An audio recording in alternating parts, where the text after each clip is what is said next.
Assalamualaikum warahmatullahi wabarakatuh. Waalaikumsalam.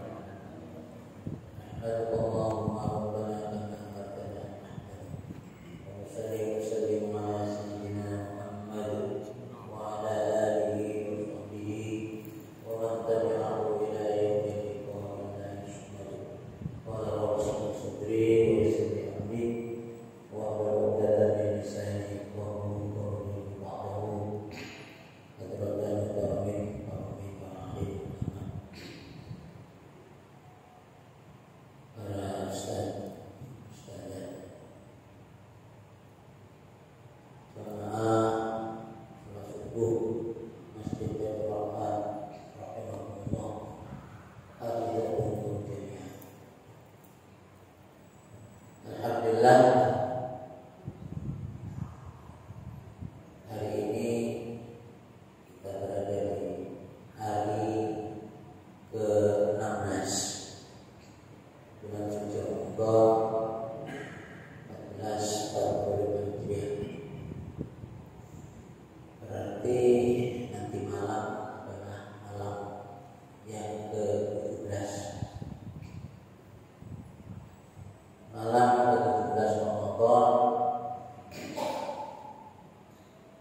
Diperingati sebagai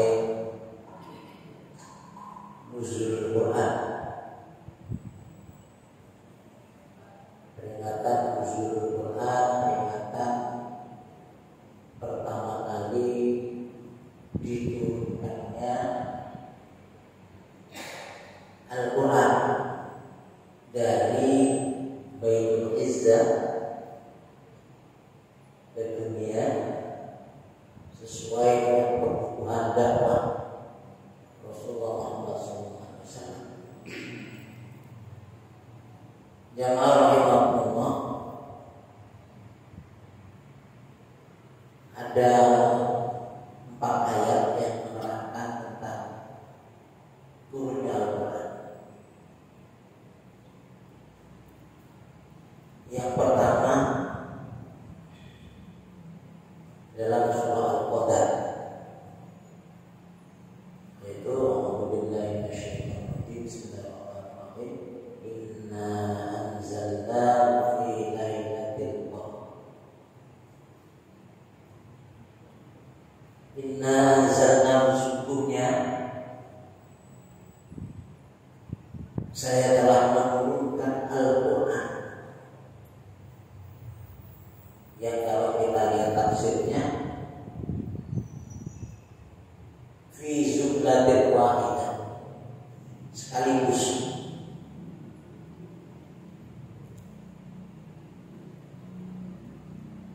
dari Lauh Mahfuz ke Baitul Izzah fi lailatul qadar, dalam satu malam yang agung atau yang penuh perlindungan. Nah, inilah yang disebut dengan Lailatul Qadar. Jadi mengenang turunnya Al-Quran dari Lauh Mahfuz ke Baitul Izzah atau sama di dunia, sekaligus jumlatan wahidah, jumlatan wahidah, sekaligus.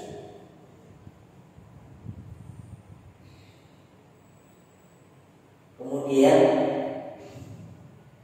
nomor 2 dalam surah Al-Dukhan,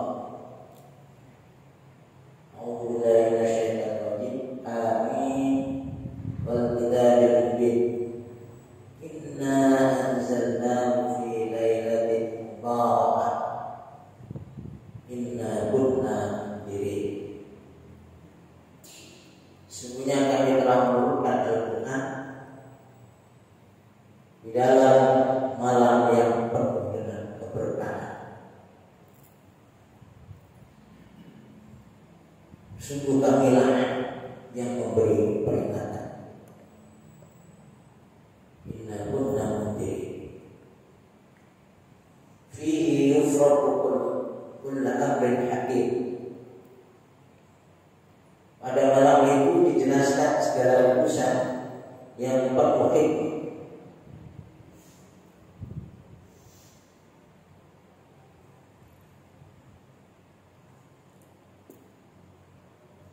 Amrun min indina inna kunna muslimin.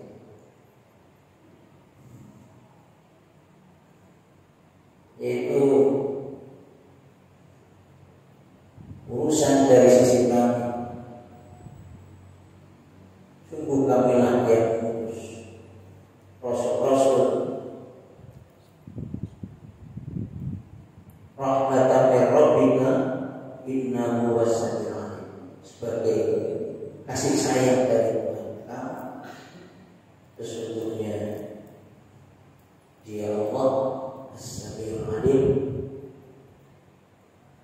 Tuhan yang Maha mendengar, Al-Alim, lagi Maha mengetahui. Ini juga menjelaskan, ayat ini juga menjelaskan suasana Lailatul Qadar. Artinya di dalam Lailatul Qadar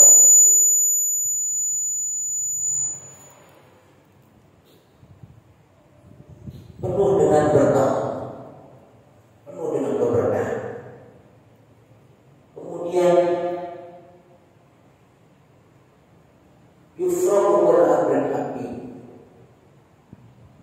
juga akan diluruskan urusan-urusan, setiap urusan perjalanan setiap insan 1 tahun ke depan seperti apa.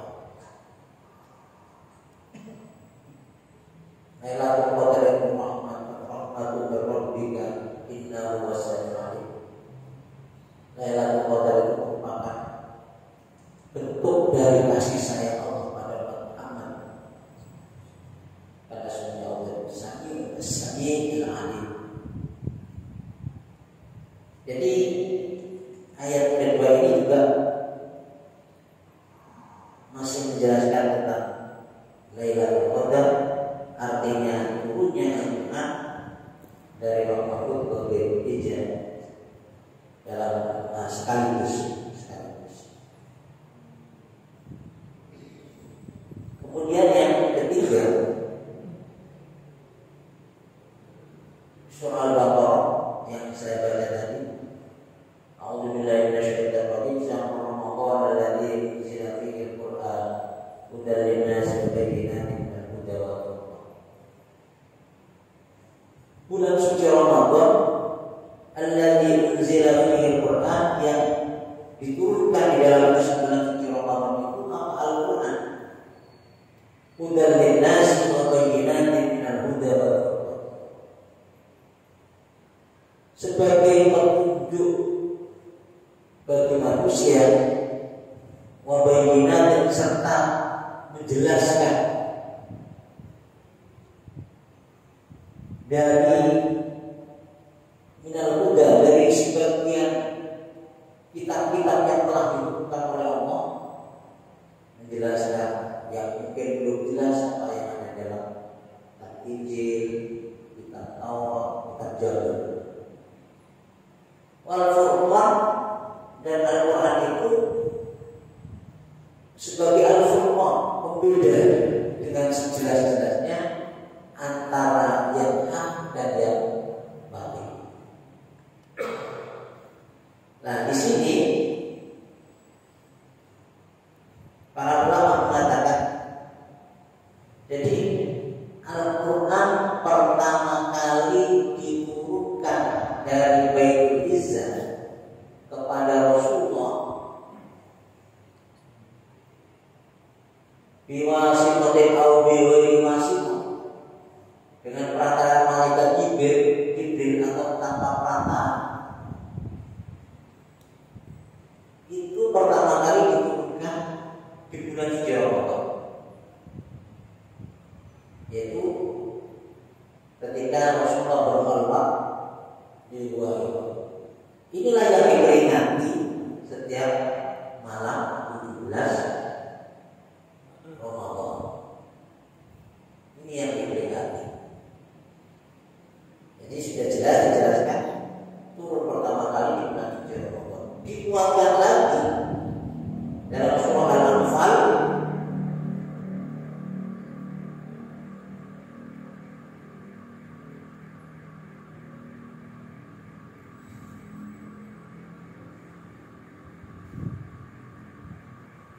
yaitu A'udzu billahi minasyaitonir rajim.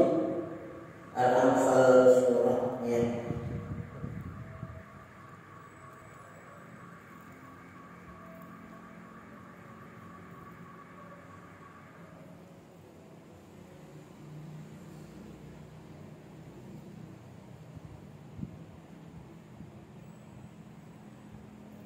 yaitu A'udzu billahi minasyaitonir rajim. Annama ghanimtum min syai'in fa inna lillahi khumsahu wa lirrasuli wa lidhil qurba wal yatama wal masakin wa bis sabil in kuntum amantum billahi wa ma unzila ala abdina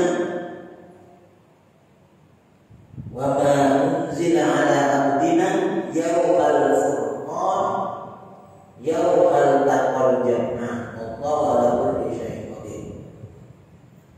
Di ayat ini dijelaskan lagi bahwasanya Al-Quran pertama kali diturunkan itu Yaumal Furqan,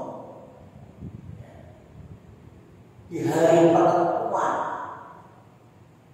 Apakah Allah akan memenangkan yang hak atau memenangkan yang batil? Penentuan itu di mana? Yaumal taqal jam'an, bertemunya dua pasukan, yaitu pasukan Muslim dengan pasukan kafir di perang Badar.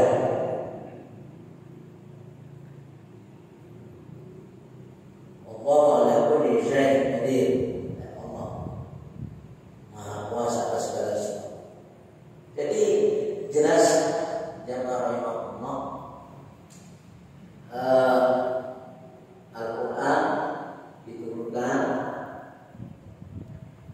jumlatan wahidah di Lailatul Qadar dari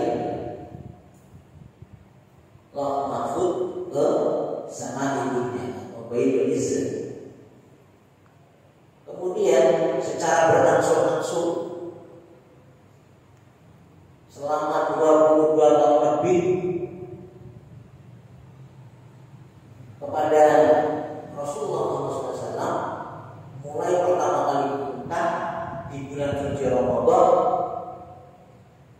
ya, ketika terjadi perang Badar, Yaumal Taqal Jam'ah.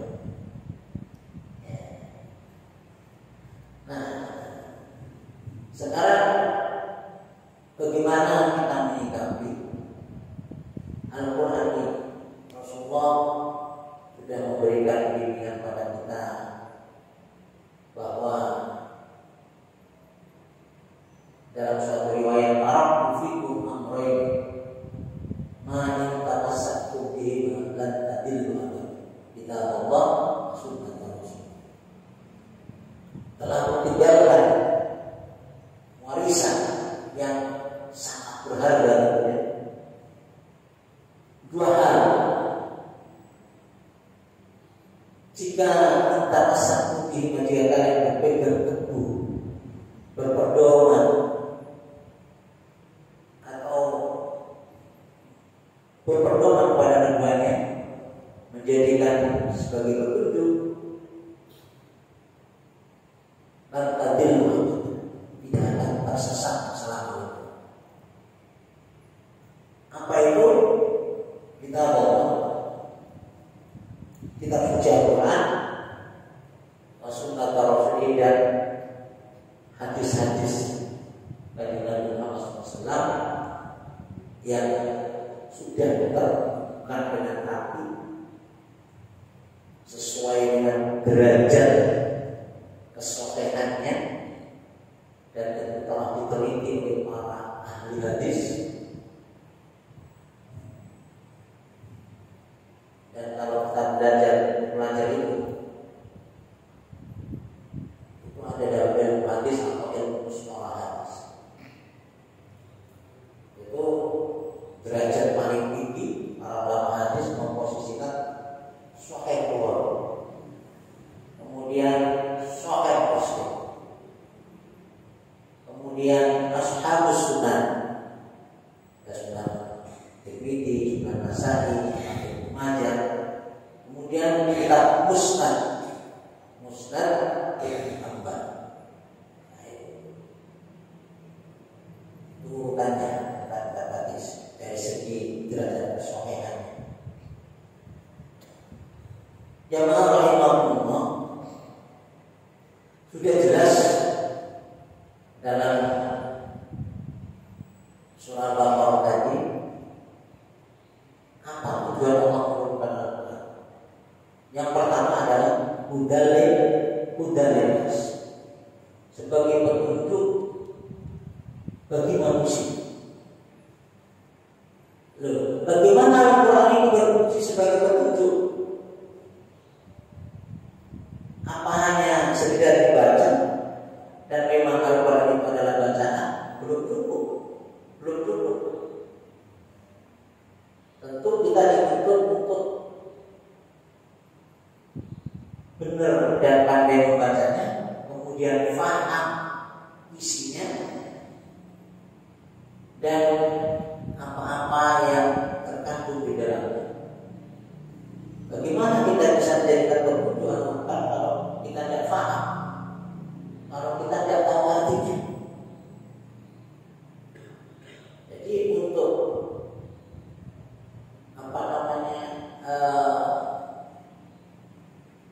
supaya misi Al-Quran sebagai hudan tercapai, ya harus kita pelajari betul, kita tahu maknanya, kita paham maksudnya.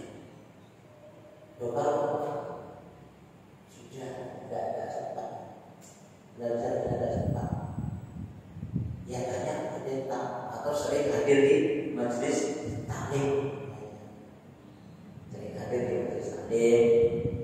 dengarkan penjelasan para guru, para kiai. Jadi hudan linnas otomatis kalau sebagai hudan linnas tentu kemudian diamalkan dalam kehidupan sehari-hari, berusaha diamalkan. Yang penting harus ada usaha.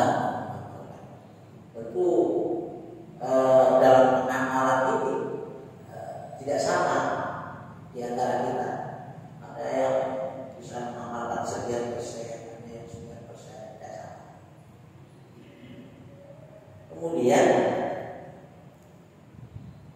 fungsi Al-Quran itu di samping udarinas nanti sebagai penjelas. Ada hal-hal yang dijelaskan dalam Al-Quran yang sudah dipahami berbeda oleh masyarakat ketika itu. Semisal Al-Quran betul-betul menjelaskan bahwasanya Nabi Ibrahim ini tidak menyembah berhala, karena dipahami. Jadi jalan antara Nabi Isa dan Nabi kita, Kanjeng Nabi Muhammad, lama sekali, sehingga disebut dengan masa kapan kekosongan. Sehingga pemahaman-pemahaman itu sudah banyak menyimpang, sehingga perlu dijelaskan lagi oleh Al-Quran dengan sejelas-jelasnya. Wabayyinatin minal huda, dari petunjuk-petunjuk yang ada dalam kitab-kitab terdahulu. Dijelaskan lagi bahwasanya Nabi Sulaiman itu bukan penyebar sihir, tapi malah setan itu yang jelaskan lagi. Dan banyak yang lain yang perlu dijelaskan sejelas-jelasnya oleh Al-Quran. Ini fungsinya wabayyinat dengan. Kemudian fungsi yang ketiga adalah sebagai Al-Furqan. Al-Furqan itu apa? Membeda antara yang hak dan yang batil. Ya. Dijelaskan dalam Al-Quran, kemudian dijelaskan oleh para ulama-ulama kita melalui kitab-kitab tafsir. Ya. Ada hal yang kurang jelas lagi takwil. Ada masa maksud banyak. Jadi meskipun Al-Quran sudah jelas, mesti dijelaskan oleh para ulama kita. Supaya apa? Supaya kita itu betul-betul paham. Maka ketika memahami Al-Quran itu juga tidak boleh lepas dari penjelasan-penjelasan para ulama yang telah banyak mengarang kitab-kitab tafsir, banyak mengarang kitab-kitab dalam ulumul Quran. Jamaah rahimahullah, tentu banyak fadilah, ya, banyak fadilah kalau kita mempelajari Al-Quran. Di antaranya ini saya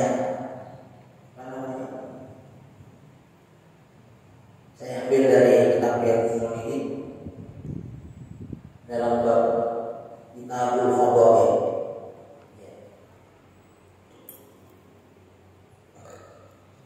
Bab fadli qiraatil Quran.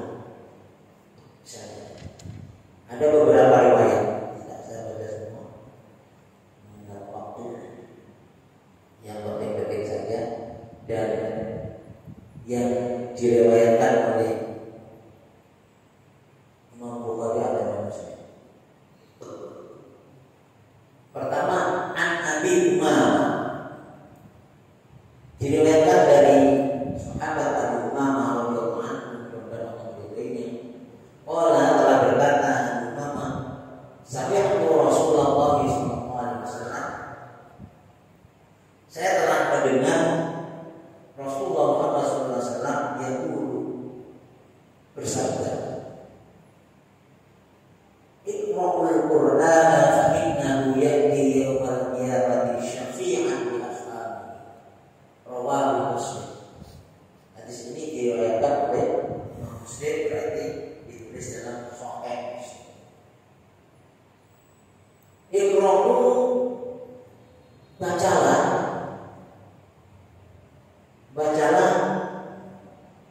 oleh kalian Al-Quran, kitab suci Al-Quran. Fa innahu, karena dengan membaca kitab suci Al-Quran, yakti, maka akan datang Al-Quran itu yaumul qiyamati, di hari kiamat, syafi'an, memberikan pertolongan di ashabihi, bagi para pembaca Al-Quran. Penting sekali kita sering dipisahkan dulu kita bagaimana masih kondisi yaumul qiyamah ketika kita nanti dibangkitkan kembali. Ada yang umurnya seperti ini, seperti ada yang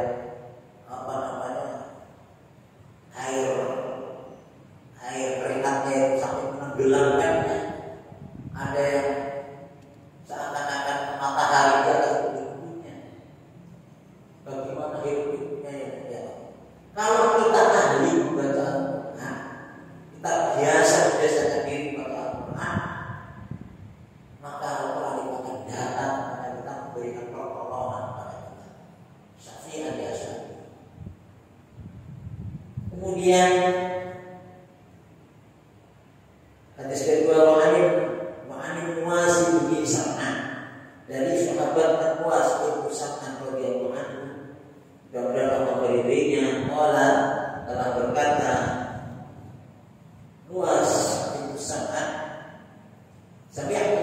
Rasulullah SAW, ciri-cirinya hadis sahih itu biasanya jawab dengan sami. Saya telah mendengar Rasulullah SAW yaqulu bersabda, yu'ta yaumal qiyamati bil Qur'an wa ahlihi alladziina kaanu ya'maluna bihi fid dunya taqdusuhu suratul Baqarah wa Ali Imran muhajarin sahihihim. Dalam satu riwayat itu juga dikatakan ada penampilan surah Al-Baqarah, Tabarak. Itu ketika di kubur, jalan di dalam kubur. Kalau ini ketika hari kiamat, orang yang ahli membaca didatangkan oleh Allah di hari kiamat yang kita di Quran. Wa ahlihi alladzina kanu ya'maluna bihi fid dunya taqduhu suratul Baqarah, yaitu orang yang di dunianya itu mengutamakan atau lebih sering membaca surah Al-Baqarah wa Ali Imran. Kemudian kedua surat itu mendatangi orang yang ahli membaca itu untuk memberikan pokok. Ini apa namanya? Lebih mengutamakan surah Al-Baqarah dan Ali Imran.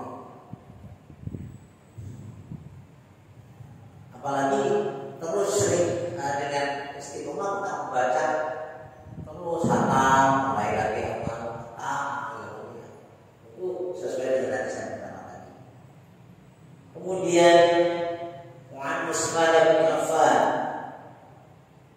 dari Sayyidina Usman bin Affan radhiyallahu anhu, mudah-mudahan Allah meridainya, telah berkata, Usman bin Affan qala Rasulullah SAW, telah bersabda Rasulullah SAW, khairukum man ta'allama al-Qur'ana wa 'allamahu. Sebaik-baik kalian adalah man, seseorang ta'allama yang belajar Al-Qur'an, terhadap kitab suci Al-Qur'an, wa 'allamahu, kalau sudah bisa kemudian mengajarkannya.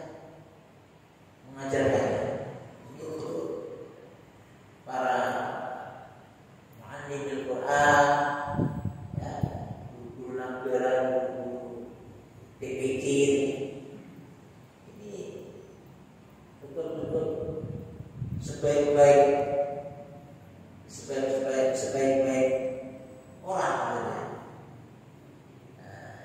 Ingin seperti itu, yang minimal kita ngajari terapkan kita sudah baca. Khairukum man ta'allama al-Qur'an wa 'allamahu. Rawahul Bukhari. Hadis ini diriwayatkan oleh Imam Bukhari, berarti ditulis ada dalam Sahih Bukhari. Terkadang kita itu bangga, ingin orang kita itu nilai matematikanya bagus, nilai bahasa Inggrisnya bagus, itu baik-baik saja, nilai fisiknya bagus. Tapi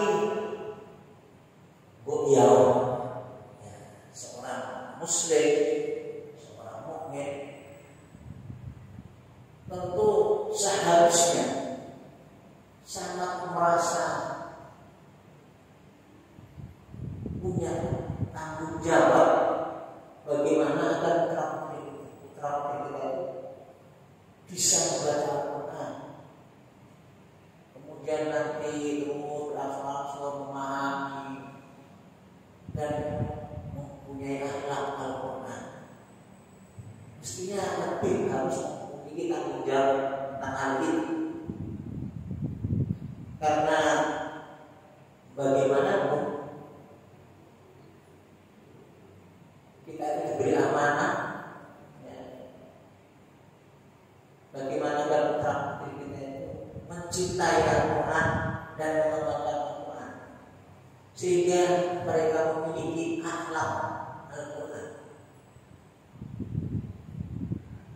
Karena suri tauladan kita itu akhlakul Quran.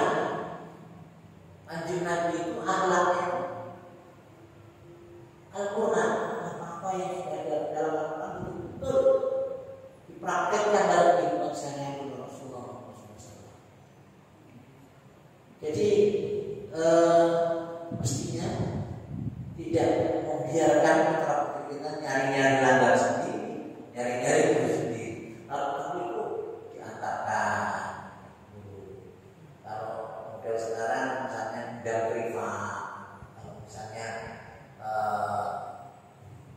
anaknya malas langgar sholat, udah privat. Banyak guru privat itu, ya, kira banyak guru-guru PPK itu yang merangkap privat.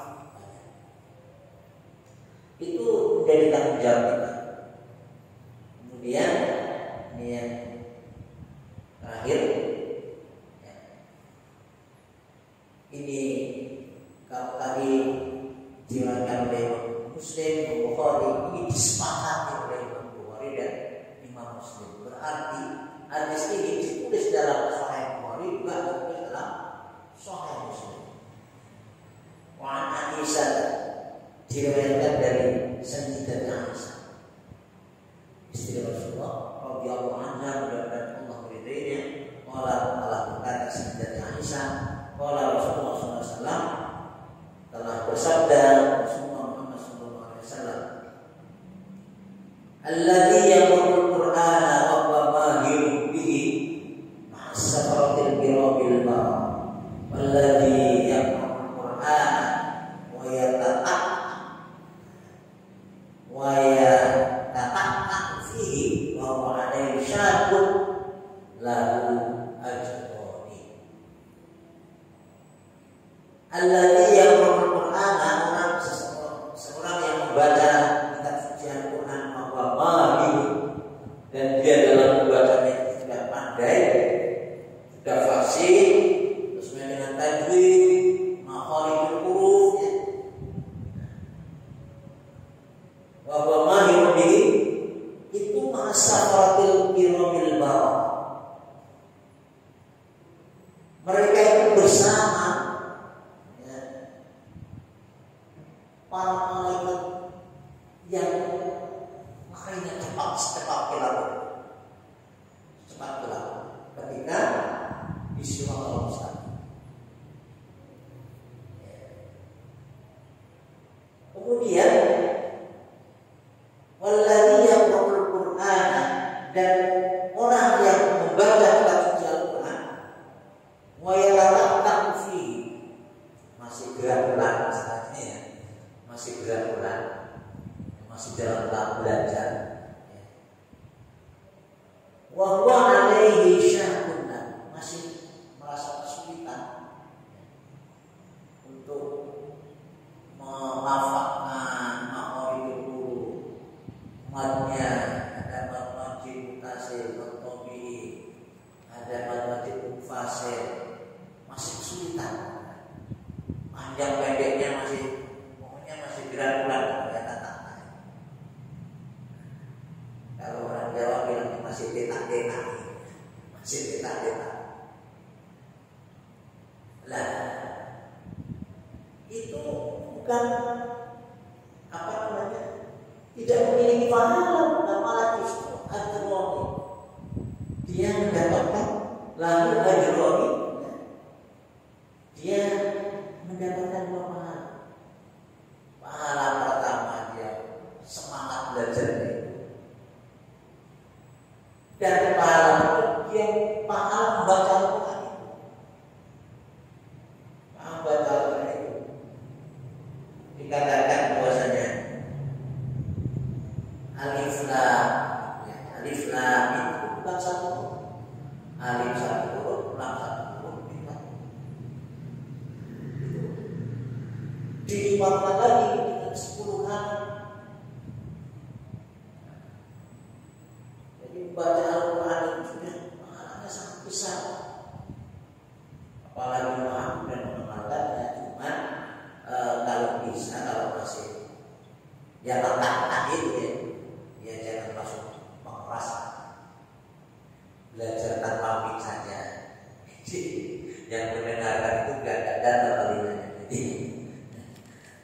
daftar belajar nggak usah dimasukkan nih. Nggak apa-apa, Ustaz, itu penyemangat. Ya monggo.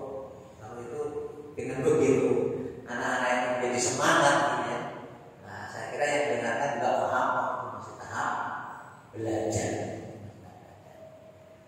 Mudah-mudahan kita semuanya jadi para pecinta Al-Quran, terus kemudian belajar membaca Al-Quran, memahami isinya, kemudian berusaha mempraktekkan dalam kehidupan kita sehari-hari, membuat kita menjadi orang-orang yang cinta Al-Quran, sehingga terbentuk dalam dirinya akhlak Al-Quran.